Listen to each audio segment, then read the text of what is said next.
Hi, I just wanted to ask a question to everyone, really. And I was just kind of listening to the stories of how you started your business, and most of you had come from a place where you was already employed. So I'm just kind of like asking a question for those that may be trying to go into self-employment, but may not have got the experience in the industry or the fields that you may have had in your employment kind of journey. Like, what would you say to those type of people? And would you say that it's better to build yourself up in your field and in your niche through like employment before you go out and start your business, or kind of like go out and just take a leap of faith? Rick, what do you think? I think firstly, you've got to decide what you want to do. So do you like your job, and are you going to try and do something in a similar vein of what you're doing? If not, then you've got to look at the skills you've developed in that job, and most skills are portable because they involve people. So especially in business. So I think it's really a question of being fearless and just going for what you believe you want to do. And those doors, as you know, as we've heard tonight, those doors tend to open once you step through them. But I wouldn't ever shy back. I think that everyone's got a different story, and there's no right or wrong. It's just your own story. So you've just got to put one step in front of another. Yeah, I mean, it seems like for you, especially like working in the field that you then wound up working in, basically equipped you with so many connections. Is that something that you could talk about? I still worked when I started. Well, when I was here, coming and doing my business plan and researching, I still always worked part-time. I only really kind of threw myself into TTYA, I would say probably when I got ASOS, and that was probably a year and a half after I'd launched the business. I really focused on just TTYA. I always worked, whether it would be through styling or through curating, and I always had and I probably even say till now, I'm quite a busybody in a sense of I don't just do one thing, but everything kind of still has a common ground, if that makes sense. So I still work in nightlife, I'm still a curator, I still work with big brands, because that still gives me the network and opens my personal business into a different level. So I feel like, again, it just kind of depends on what works best for you, but the bottom line is, you still got bills to pay, so you still have to be a bit practical. I mean, it's I know with success stories, we kind of always just show you guys all the highlights, but yeah, there's a lot of hard work that goes into it, and long hours. Like Jamal was saying, same. I used to do TTYA, do TTYA in the day, and then work at the clubs or work at the hotels at night time, just so that I could still have an income and still pay all my bills whilst I was trying to get TTYA, because for a long time, it was still probably making enough to just turn itself over. So it wasn't enough where I could pull money out of it to go on holiday or buy new shoes. So it was just trying to get a balance still, for me. And Jamal, you mentioned you worked at Topshop, but then you actually wound up designing for them as well, didn't you? Yeah. So I think the thing that I was trying to get over was I didn't want to work at Top Man, and then at the end I was Top Man actually opened me up, because I was quite closed person, and I think me going up to ask people for store cards, one of the most frightening things ever, talking to people that you don't know. And I think that's what helped me build my confidence a lot more. So even though I was I didn't want to work at Top Man, I still learned a lot from Top Man. And I think I say to a lot of young people is even though Top Man wasn't my job of choice, it still allowed me to fund and get my lights and my camera. So even though you might be I don't want to do this job, just if you manage your money correctly, you'll be able to leave and put it into actually what you want to do. So I get a lot of people, young kids that say, I'm not working in McDonald's, not working in Starbucks, I want to do this. But the mind's small. You need to manage your money correctly, go get a job, and just then fund your actual dream that you want to do. Yeah, it's all those transferable skills you talk about. I mean, it's, it might seem like a big gap between going up to somebody and ask them if they want a store card and going up to a celebrity and say, will you let me film you? But I guess it's the same, it comes from the same thing. place, Yeah, doesn't it? Yeah, definitely. You know, having that confidence, that fearlessness to do it. Triple F. Yeah. Let's take another question. Yeah, got a question here. Yeah? Oh, stop that. Oh, no, go on. Second, I'll be second. Oh, sorry. No, sorry, I didn't see you there. Go ahead. Oh, yeah. Oh, thank you very much. And I want to say to everyone on the panel, amazing. Like, honestly, big up yourselves for contributing to us. Like, honestly, it's like an invaluable experience. And thank you on behalf of everyone here. Thank you for that.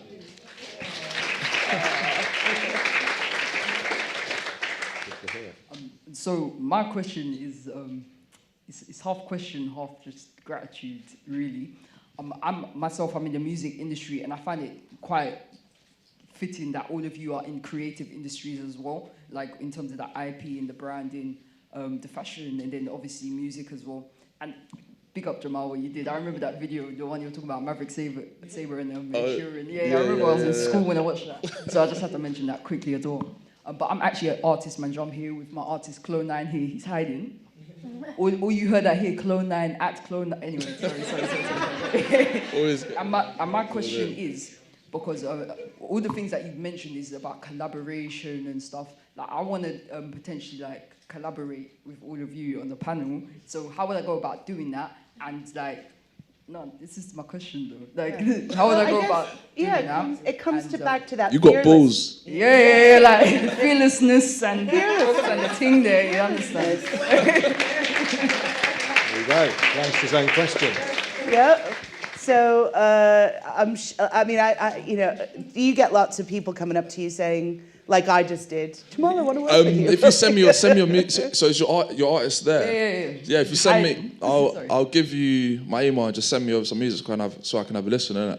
I think that's definitely one way that I can see if I can help or at least give some feedback. Definitely. I think you answered your own question. You said fearlessness. So the fact that you were even able to just come out and say that anyway, I've got to respect that. So your confidence level's on 1 trillion. So I'm not sure how I can help, but yeah, I'll be around after if there's anything that you want to ask me.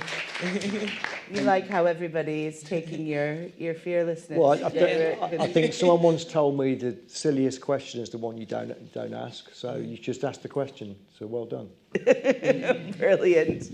Thank you for the yeses from the three of you.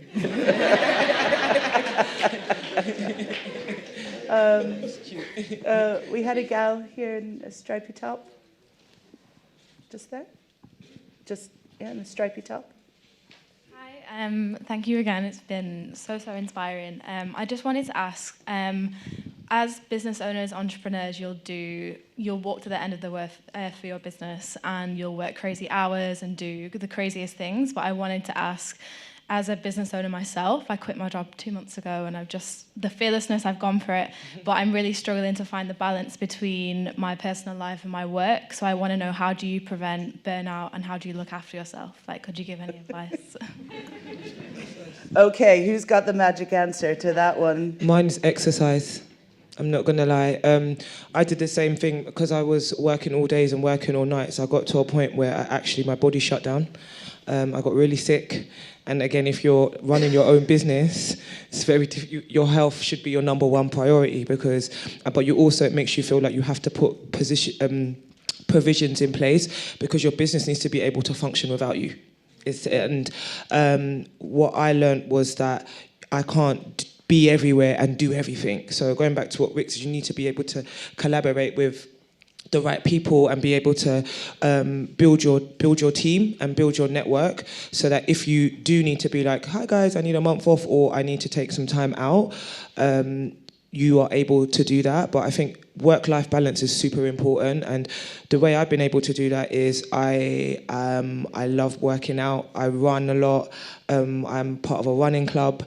I tend to work out every morning, but that even if it's just doing yoga or going to Barry, my favourite thing is Barry's boot camp, but it gives me hour and a half every day where I'm not looking at, so I don't look at my emails when I wake up, I don't look at social media when I wake up, I go to exercise, and then I'll have breakfast, and then I tackle everything, just so that I'm in the right state of mind. And I feel like sometimes when you're an entrepreneur, you're used to like sometimes being on your computer. Sometimes I'm on my computer 18, 19, 20 hours a day, like, or I'm looking at my phone. So, which in turn, also my eyesight, I'm short-sighted, but I feel like it's been heightened now where I'm spending so much time on computer or so much time on the phone. So I've put provisions in place where I tend not to like look at my phone when I first wake up, and just to make sure that I'm looking after myself and eating well. And I'm a little bit older than Jamal, but I'm just being able to like make sure that I'm in a space where I'm functioning, because again, you want to be in the best healthy position that you can be to lead your business and to guide it. And if you're sick, you're not going to be able to do that. That also includes mental health, doesn't it, Jamal? I think one of the, I feel like you covered the life aspect. I think the personal one is the spending time with your family and friends, like, and I feel like that affected me when I was younger, but your real family and your real friends will always be there. And I think like when you're doing your business, you're going to be busy, like, and you're going to be doing the exercise, you're going to be doing everything, but you're not going to have time for them. And some of the relationships are going to break down, and it's going to affect you. Like, oh, why are you not talking to me? I split up with that person, whatever. And what you've just got to keep in your mind, the person, if they're really there for you, they will be there in 10 years. And I've realised that when I was a little bit younger, I wanted to be all around my friends, and it affected me. But now I know the real ones that are there and some aren't. So yes, when you're creating a business, you are going to lose and break some relationships, but you just got to stay strong in your mind that the real ones will always be there as well. Yeah. Does that resonate with you? Yeah, I think really Irene, Jamal said it all. I think the only thing I'd probably add is, you know, you're going to be busy, you're going to be stressful, there's no right or wrong way. I mean, but the sun will rise tomorrow. So whatever bad day you have, and we all have them, and business is difficult, so very difficult most of the time actually. You've just got to put it in perspective and compartmentalise it. But, looking after yourself and having the right people around you is really important, because that keeps you grounded and keeps you healthy. Another question. Yeah, there's a gal in the back with the yellow top. And then we'll come to you there in the white top.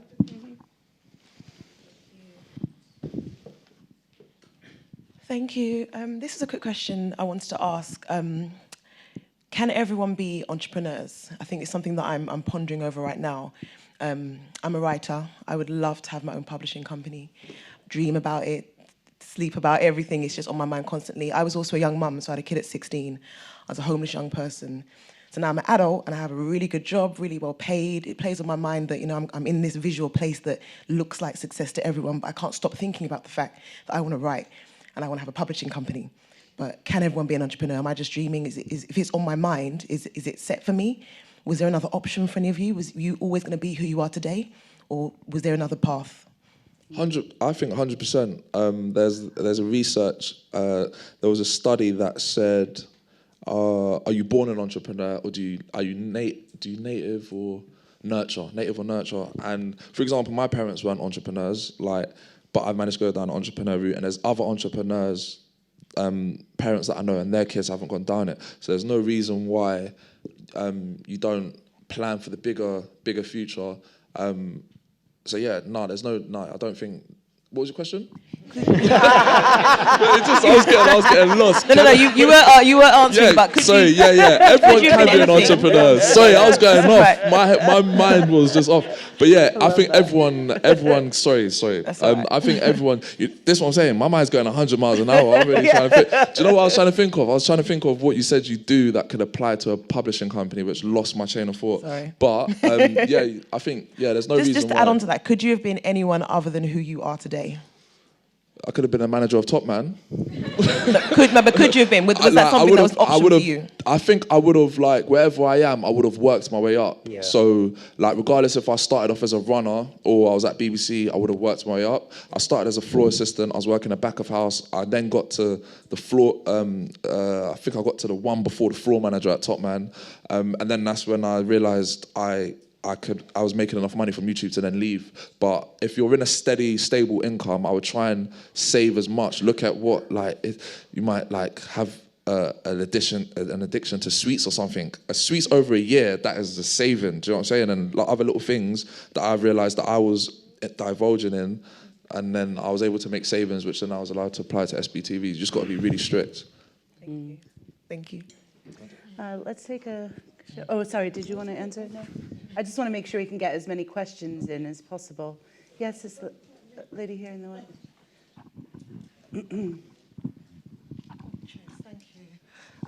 Hi, everyone. First of all, thank you for great talks. Been absolutely amazing. Got lots of stuff I've typed on my tablet.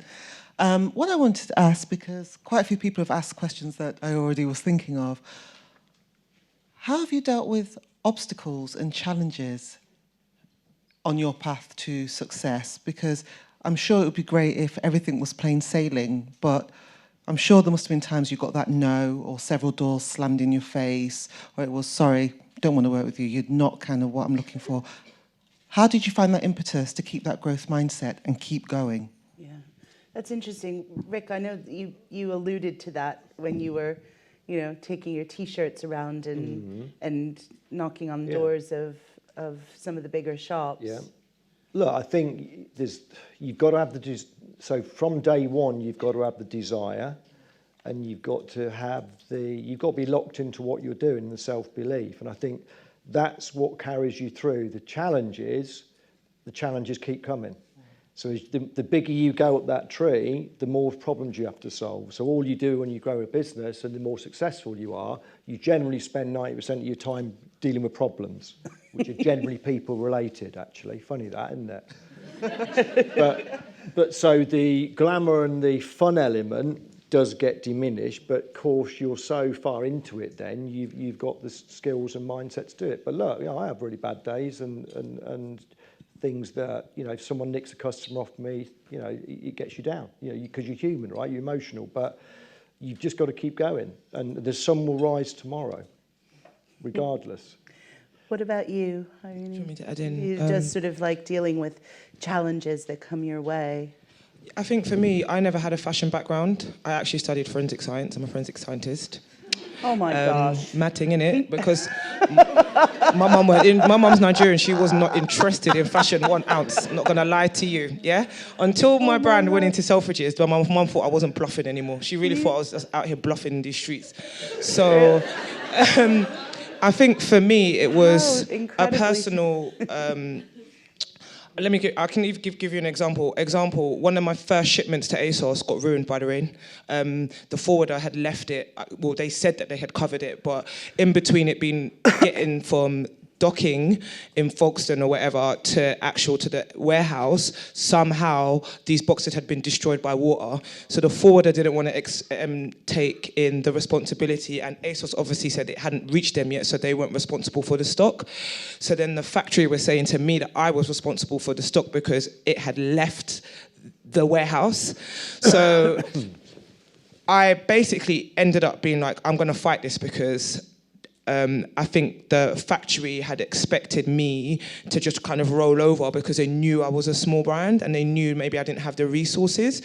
And I was just like, no, I'm not going to let them take advantage of me. Like, the bottom line is you're responsible from the stock until it switches over to ASOS. That's the bottom line. Even though I do have insurance, even though you still have the back end, but that's, as a forwarder, that's your job. Until you've signed over and you've got signed over the packing list to ASOS, you're responsible for it.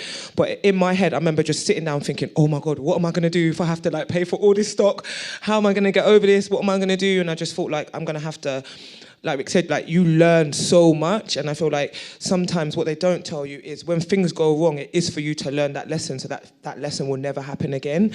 And I feel like sometimes you can get so consumed with oh my God, all of these things is happening to me and I don't know what my next steps are. And it's just I've learnt now to just kind of step back, see what the lesson is here and try and problem solve more than just kind of I think when I first started, I'd always be this ain't how it's supposed to be. And you get so consumed with being this ain't how it's supposed to be, in that and I think the more problems you have, you now become a bit more of a problem solver. So it's just okay, cool, okay, this has happened. I can sit here and cry about it for 10 hours, or I can just be like, okay, cool, how do we move? You know, so I feel like that's, as you grow and as you develop as a person as well, you now start to see things more as a lesson and an experience as to per se a mistake. Like they covered it. Yeah. Yeah. Well, we've got a question here from our friends who are watching in Cambridge. Hello, Cambridge. Hi, Cambridge. And the question has just come through on Twitter and said, do the panel all have an exit strategy for their businesses? That's a good question. Yes. Yes? Yeah.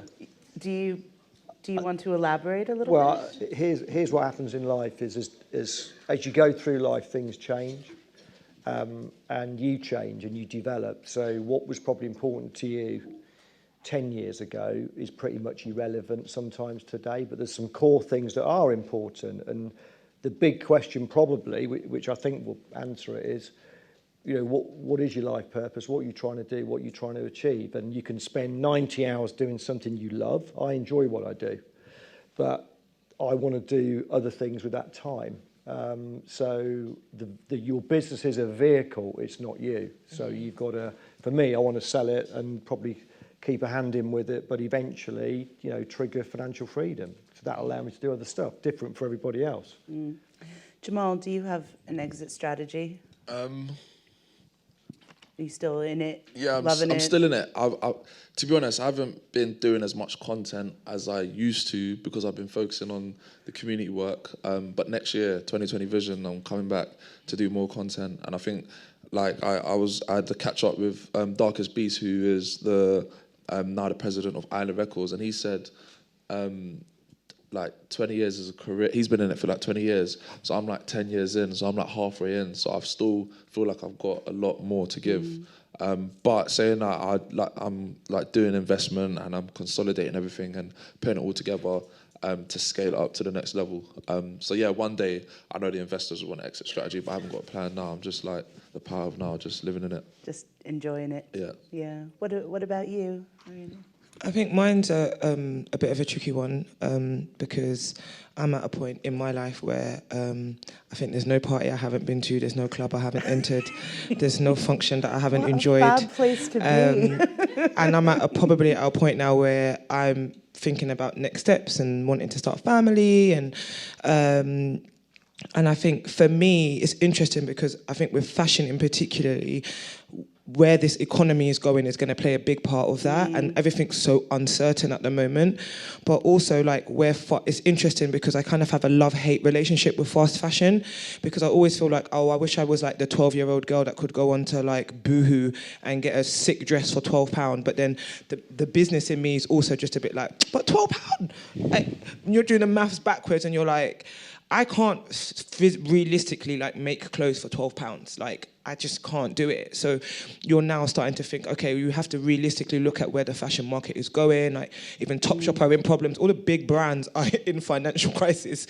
So you're also like in a place where you're now thinking, cool, like what's the actual future of fashion? So I feel like you also have to be realistic and have a broader, I feel like my job doesn't own me, a bit like what Rick said. It's like, it is a vehicle, and I feel like, again, like the universe will take me to the next level, and this is probably part of my journey into entering into that next level of greatness. And I guess, you know, the opportunity to expand to all the countries in the world that have really tall people. Like Sudan, I just found out about, and I'd love to go to Sudan. Yeah, amazing. So will you please just join me in thanking all of our panelists today.